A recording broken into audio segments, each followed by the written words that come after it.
माननीय खुशबु ओली, समय 6 मिनट। त्यसपछि माननीय राजन गौतम। सभामुख महोदय, मेरो समय सुरु हुनुभन्दा अगाडि म नियमावली गर्न चाहन्छु। मेरो समय रोकिदिनुहोस् भनेर आग्रह गर्न चाहन्छु। नियमावलीको 21 क र घ अन्तर्गत म नियमावली गर्न चाहन्छु।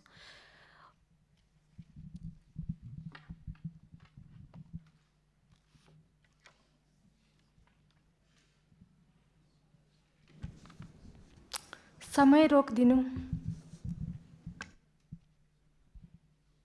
सभामुख महोदय, भर्खरै आफ्नो विचार राख्नुभएका मान्यज्यूले बलात्कार जस्तो सङ्गीन विषयमा मन मिल्दा चमत्कार नत्र बलात्कार भन्ने जस्तो शब्द प्रयोग गर्नु गलत हुन्छ। किनभने एकदमै मन मिलेका श्रीमान श्रीमतीको बीच पनि श्रीमतीले सम्बन्ध राख्न चाहिनन् भने नो मिन्स नो भन्ने कुरा हामीले बुझ्न आवश्यक छ र यो कुरा पुरुषहरूलाई पनि लागू हुन्छ। र यो जबरजस्ती गर्दाखेरि कुनै चमत्कार हुँदैन। सम्बन्ध जति नै समृद्ध सुखी होस् राम्रो होस्, तर जब सम्बन्धमा जबरजस्ती आउँछ त्यो गलत हुन्छ, त्यसमा कुनै चमत्कार हुँदैन। यस्ता गम्भीर विषयमा यस्ता किसिमको टिप्पणीलाई सदनबाट सदनको रेकर्डबाट हटाउनको लागि म सभामुख महोदयसँग निवेदन गर्न चाहन्छु।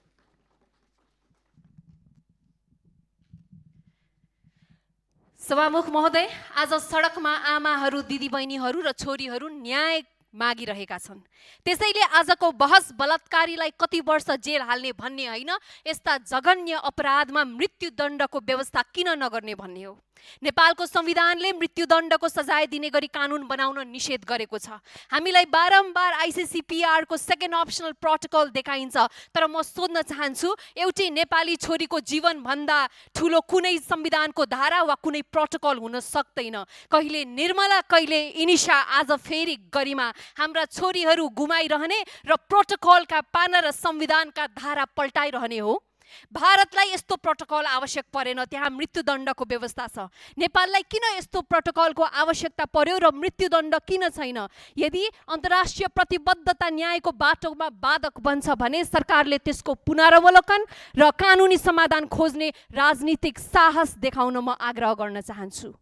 आज फेरि नाबालकको नाममा अधिकार कर्मीहरू अपराधीको मानव अधिकारको कुरा गर्दैछन्, तर म आज यो सदनबाट एउटा गम्भीर प्रश्न गर्न चाहन्छु। जसको जीवन नै खोसियो उसको मानव अधिकार चाहिँ के भयो? बलात्कार पछि हत्या गरिएकी ती 3 वर्षकी बालिकाको बाँच्न अपाउने अधिकार कहाँ गयो? उनी संसार चिन्दै थिइन्, जीवन चिन्न थाल्दै थिइन्, सम्बन्ध चिन्न थाल्दै थिइन्, आमा भन्न सकेको पनि थिएनन् होला, तर एउटा अपराधीले उनको जीवनको सम्भावना नै समाप्त गरिदियो। त्यसैले आज हाम्रो बहस अपराधीलाई कति वर्ष जेल हाल्ने भन्नेमा होइन, हाम्रो बहस यस्ता जघन्य अपराध रोक्न राज्यको दण्ड प्रणाली पर्याप्त छ कि छैन भन्ने विषयमा केन्द्रित हुनुपर्छ। सजाय यति डरलाग्दो हुनुपर्छ कि अपराधीले अपराध गर्न पनि डर मानोस्। बलात्कार जस्तो जघन्य घटनाको व्यक्तिको शरीर, गरिमा, स्वतन्त्रता र जीवनमाथिको गम्भीर आक्रमण हो। अन्य फौजदारी कसुरमा नैतिक पतनको व्यवस्था छ सभामुख महोदय भने बलात्कारमा किन छैन? दोषीलाई नैतिक पतन हुने फौजदारी कसुरमा स्पष्ट रूपमा राख्ने व्यवस्था तत्काल लागू गर्न सरकारसँग माग गर्दछु।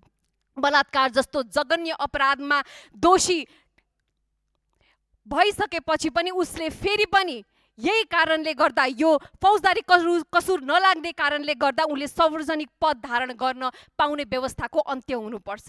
त्यस्तै बलात्कार जस्ता गम्भीर अपराधमा न्याय प्राप्त गर्ने बाटोमा हदम्याद नै पीडितको लागि अवरोध नबनोस् भन्ने विषयमा पनि कानुन पुनरावलोकन आवश्यक छ।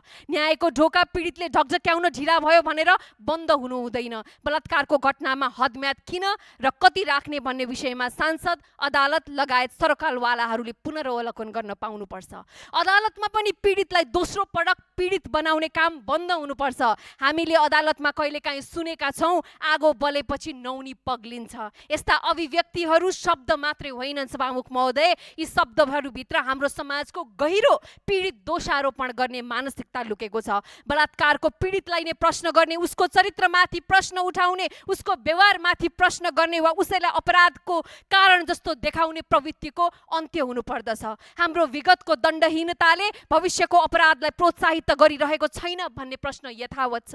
यो राज्यले यस प्रकृतिको विगतका घटनाबाट के सिक्यो? द्वन्द्वकालदेखि आजसम्मका धेरै बलात्कार तथा यौन हिंसाका घटनाहरू अझै न्यायको पर्खाइमा छन्। निर्मला पन्तको घटनाले हाम्रो राज्य संयन्त्रको अनुसन्धान क्षमता र जवाफदेहितामाथि गम्भीर प्रश्न उठायो। जब अपराध भयो, अपराधीले सजाय पाएन। यसले एउटा खतरनाक सन्देश दिएको छ, अपराध गरे पनि उम्किन सकिन्छ भन्ने सन्देश। त्यसैले विगतका अनरिसल्भ केसेसको पनि पुनरावलोकन हुनुपर्छ। दण्डहीनताको अन्त्य नगरी हामी भविष्यको अपराध नियन्त्रण गर्न सक्दैनौँ। Past impunity creates future insecurity. सभामुख महोदय, अभियुक्तले दिएको बयान र त्यसको सामाजिक सञ्जालमा भएको प्रचार गैर जिम्मेवारीको पराकाष्ठा भएको छ। यसले न्याय प्रणालीलाई फितलो बनाउँछ। जसरी अभियुक्तले प्रहरीका सामु हाँसी हाँसी बयान दिएका छन्, यसले त्यस्तै अपराधिक उत्सुकता भएकालाई, मानसिकता भएकालाई कस्तो सङ्केत देला, कस्तो सन्देश देला? प्रश्न उठ्छ, यस्तो संवेदनशील बयान सामाजिक सञ्जालमा कसरी पुग्यो, कसरी चुयायो? राज्यले यसको तत्काल छानबिन गरी अर्को कारबाही प्रक्रिया अगाडि बढाउनुपर्छ। मेरो सुझाव छ, पीडित राज्य कहाँ पुग्ने होइन, राज्य पीडित कहाँ पुग्नुपर्छ।